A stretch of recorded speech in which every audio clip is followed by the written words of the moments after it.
Assalamualaikum warahmatullahi wabarakatuh. Kami dari kelompok 8. Perkenalkan, nama saya Bula Mutmainah dan ini rekan saya Septi Wahyuni. Di sini kami akan menjelaskan tentang mata kuliah Strategi Leadership yang berjudul Introduction to the Course New Competitive Challenge and the Role of Strategic Leadership, atau pengantar kursus tantangan kompetitif baru dan peran kepemimpinan strategis. Yang pertama, latar belakang masalahnya adalah kepemimpinan telah menjadi suatu faktor penting dalam kehidupan manusia, terutama dalam kehidupan organisasi. Sering organisasi dikatakan akan berhasil atau bahkan gagal sebagai besar dan ditentukan oleh kepemimpinan. Dan yang kedua, rumusan masalah. Ada 3 rumusan, yaitu yang pertama, bagaimana peran kepemimpinan strategis dalam proses manajemen strategis. Dan yang kedua, bagaimana pelaksanaan kepemimpinan strategis dalam proses manajemen strategis. Dan yang ketiga, bagaimana bentuk kontrol organisasi yang seimbang. Dan yang ketiga, di sini ada tujuan masalahnya. Yang pertama, untuk mengetahui peranan kepemimpinan strategis dalam proses manajemen strategis. Yang kedua, untuk mengetahui pelaksanaan kepemimpinan strategis yang efektif. Dan yang ketiga, untuk mengetahui bentuk kontrol organisasi yang seimbang.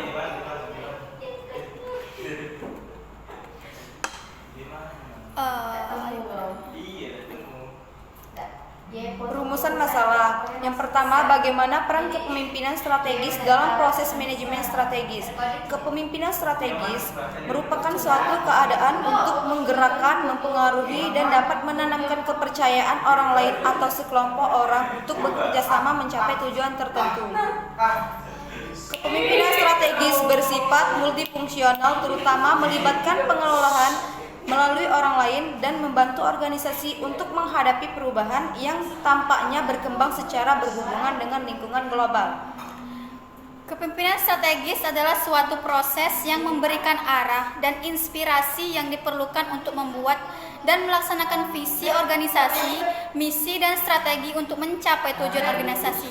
Kepemimpinan strategis harus melibatkan manajer di bagian atas, tengah, dan tingkat yang lebih rendah dari organisasi. Karakteristik kepemimpinan strategis. Ada 5 karakteristik. Yang pertama, memiliki integritas. Yang kedua, dapat dipercaya atau jujur. Yang ketiga, terbuka dan peduli terhadap orang lain. Yang keempat, berani mengambil resiko. Dan yang kelima, kreatif dan inovatif, belajar dari pengalaman.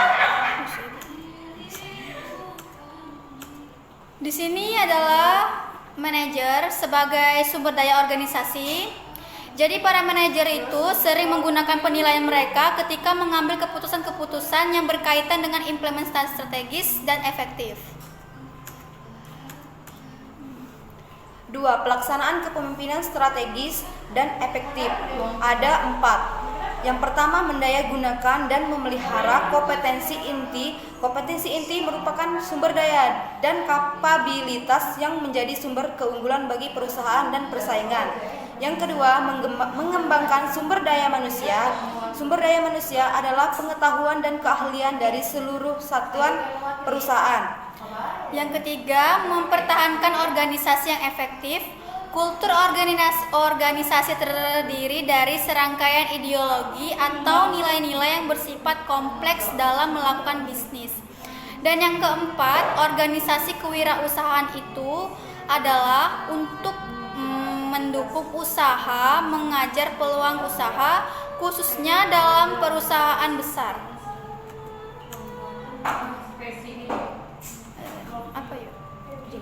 Secara khusus bagi perusahaan yang ingin mendapatkan keunggulan, yaitu ada 5. Yang pertama, otonomi untuk dimensi orientasi. Yang kedua, inovatif, mencerminkan gagasan baru. Yang ketiga, bersedia mengambil resiko. Yang keempat, proaktif. Dan yang kelima, bersifat agresif dalam bersaing. Dan yang ketiga, pembentukan kontrol organisasi yang seimbang. Ada 3. Yang pertama, yaitu kontrol organisasi diperlukan untuk memastikan bahwa perusahaan mencapai hasil di atas rata-rata. Yang kedua, bukti-bukti penting bagi perusahaan, contohnya kontrol dalam keuangan perusahaan. Yang ketiga, keberhasilan dalam mengontrol keuangan yang strategis dengan tujuan untuk meningkatkan laba yang lebih positif.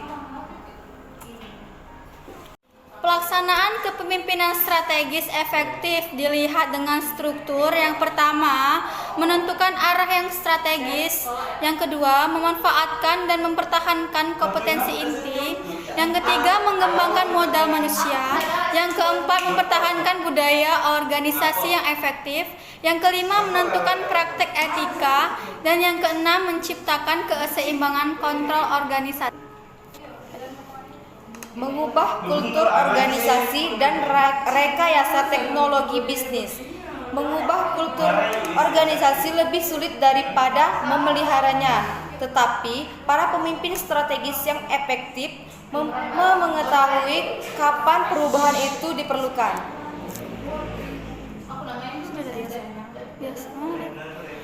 Biasanya kultur perusahaan diubah untuk mengimplementasikan strategis. Namun demikian, perubahan yang lebih signifikan dan kadang-kadang radikal terhadap kultur organisasi dirancang untuk mendukung pemilihan strategi baru. Ya, yang dia Tim manajemen puncak terdiri dari manajer kunci yang bertanggung jawab untuk merumuskan dan menerapkan strategi-strategi perusahaan. Biasanya tim manajemen tingkat atas terdiri dari para pejabat perusahaan seperti yang dijabat oleh wakil direktur dan di atasnya, ya, atau sebagai anggota dewan direktur. Kinerja perusahaan dan perubahan strategis. Tugas TOP eksekutif rumit dan menuntut pengetahuan luas tentang operasi perusahaan, termasuk aspek kunci lingkungan eksternal perusahaan, umum, serangkaian, analisis dan tindakan yang integratif dan saling mempengaruhi. Kontrol organisasi yang efektif menyediakan logika yang mendasari kepemimpinan strategis, memusatkan perhatian pada masalah-masalah strategis yang penting, mendukung kultur kompetitif, dan menyediakan forum yang membangun komitmen tujuan strategis perusahaan. Jadi kesimpulan dari kepemimpinan strategis itu adalah pemimpin pada hakikatnya seseorang yang mempunyai kemampuan untuk mempengaruhi orang lain di dalam pekerjaannya. Yang kedua, pemimpin memiliki peran yang sangat strategis dalam perusahaan. Yang ketiga, peran strategis pemimpin harus seimbang dalam kompetensi yang sepadan. Jadi kesimpulan adalah kemampuan seseorang untuk mengantisipasi, mempertahankan fleksibilitas, berpikir secara strategis dan bekerja dengan orang lain untuk memulai perubahan yang akan menciptakan masa depan yang lebih baik bagi organisasi. Sekian presentasi dari kami ucapkan wassalamualaikum warahmatullahi wabarakatuh.